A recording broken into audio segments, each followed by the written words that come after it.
In these uncertain times, we are forced to wrestle with fundamental questions about the future of mankind. If the worst were to happen, what would we do? How would we strive to maintain our humanity and persevere over seemingly impossible odds? Who would guide us? How would we rebuild our communities? Who would lead us into the future? If we had to build the world all over again, how would we? Start over. Book of Eli, for me, is about one man's journey to help revive civilization. And really, it's about how the book for one person can mean good and the book for another could be used for evil. And it's the struggle over how this book will be used that is the centerpiece of the film. Do you really read the same book every day? Without fail.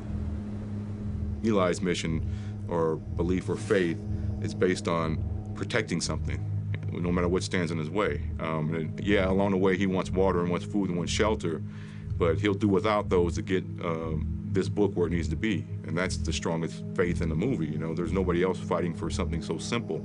There's a reason why culturally we continue to be obsessed with ideas about the destruction of the world and ideas about a heroic figure ushering humanity through the destruction and starting a new world on the other side. In a post-apocalyptic era, what typically we see first is what they would refer to as the walking dead. People are numbed, they're dazed. They are connected but not connected. They're able to see, but they're not able to see. And their bodies are on virtual shutdown. They've gone into that place of overwhelm. They've gone into that place of freeze. And so they walk around really not having all of their senses available to them. And many times there's a lot of emotion that comes with it, usually like a lot of sadness or a lot of anger. In a post-apocalyptic world, initially, there would be complete disorder, and it would take a while for the dust to settle after we've completely just melted down as a society. I think you're just imagining if you didn't have this and you didn't have that and you had no recourse to any kind of justice. You know, what is that like? You know, where to go out and try to get water or food, or to collect wood, you're in jeopardy. You're in incredible jeopardy. Are you okay? Oh, yes, I'm fine. You go along. It's fine. Please.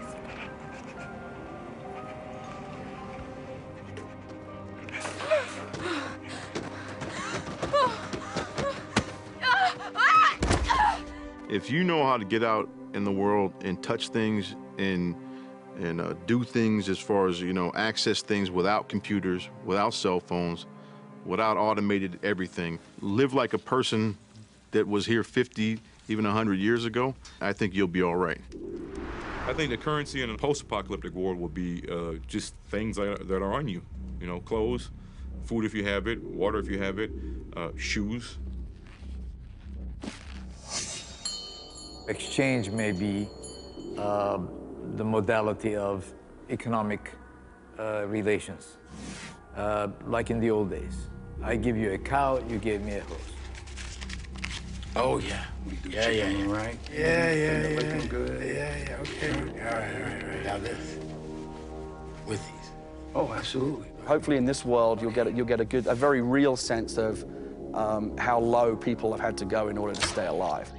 I think that was something that very much reflected the way that we see Eli. He hunts things that we would never consider eating, but this is what he has to do to live.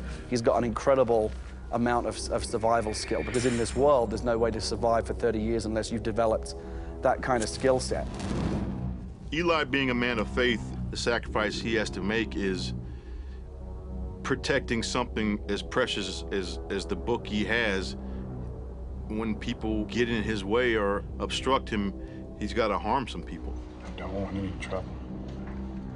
Well, that's too bad. Because you in his desire to do what he's been charged to do, and he's been doing it for so long, he gets to a place where his anger, his violence is taken over. If I hit you, you have to make a decision. Are you going to hit me back, or are you going to say, okay, and walk away? Are you listening to me? I am now. Am I going to let you walk away, or am I going to proceed to kill you? Put that hand on me again, you won't get it back. All right, we're gonna do it the hard way. In other words, once the violent dynamic starts, it escalates. Get him! What'd he say? I think he meant kill him.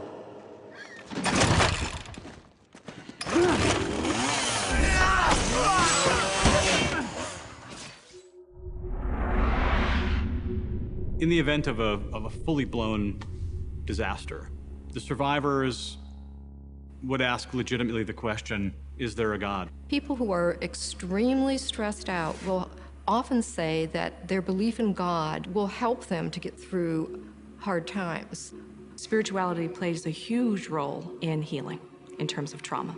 Yea, though I walk through the valley of the shadow of death, I will fear no evil. I love the notion of exploring questions of faith. You know, what are the things that we have faith in, and what does that mean, and how does it affect our humanity and how we treat one another? Perseverance, faith, hope, they're orienting principles that lead us forward. They don't just simply tell us about how to interpret reality, but they point us in a direction. There is this idea that people, after the war and after this apocalypse happened in the decades after, have kind of turned against faith. And it's one of the reasons why Carnegie's quest to find a Bible is so difficult, because they've all been destroyed. And many people who blame religion and holy wars for the reason why we got into this mess, there's been almost kind of a reverse inquisition where a lot of people of religious faith and religious works and things like the Bible have been kind of rounded up and destroyed. The absence of faith has kind of created a void in people's lives, and Carnegie sees that as a way in which he can reach out to people and control them. I admit, I've had to do things, many things I hate to build this, I confess that. But if we have that book, I wouldn't have to.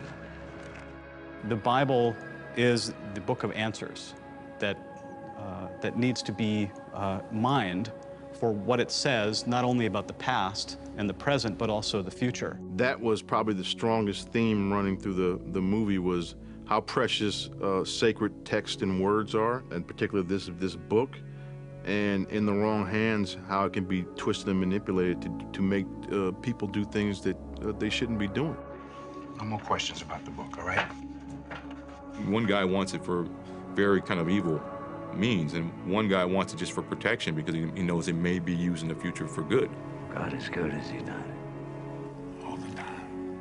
The two powerful men who were both believers, but I think in the case of Carnegie, he's twisted it somehow into wanting to manipulate the people.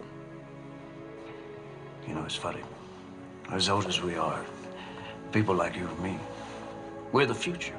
Individuals find themselves concerned about maintaining their own well-being. Some people will see their ability to maintain their own well-being by controlling those things that they care about. You're not going to be able to make him do what you want him to do.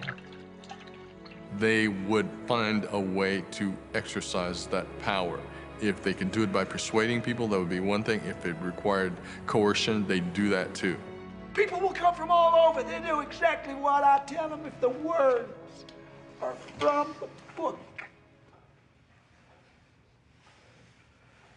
It's happened before, and it'll happen again.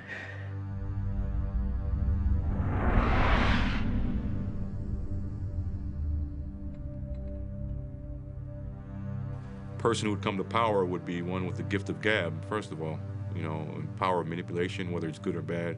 But like nowadays with our politicians, they all had something in common, which is they're able to get up in front of a large group of people and sway them in one way or the other. But along the way, you know, power does corrupt. And in a pretty desperate world, I think even a good politician is going to eventually have a lot of bad traits that kind of keep this society in order after, you know, an event like this. But humanity would do what it always does. I think people would band together, but, you know, human nature would take over. People had more than they needed. We had no idea what was precious, what wasn't.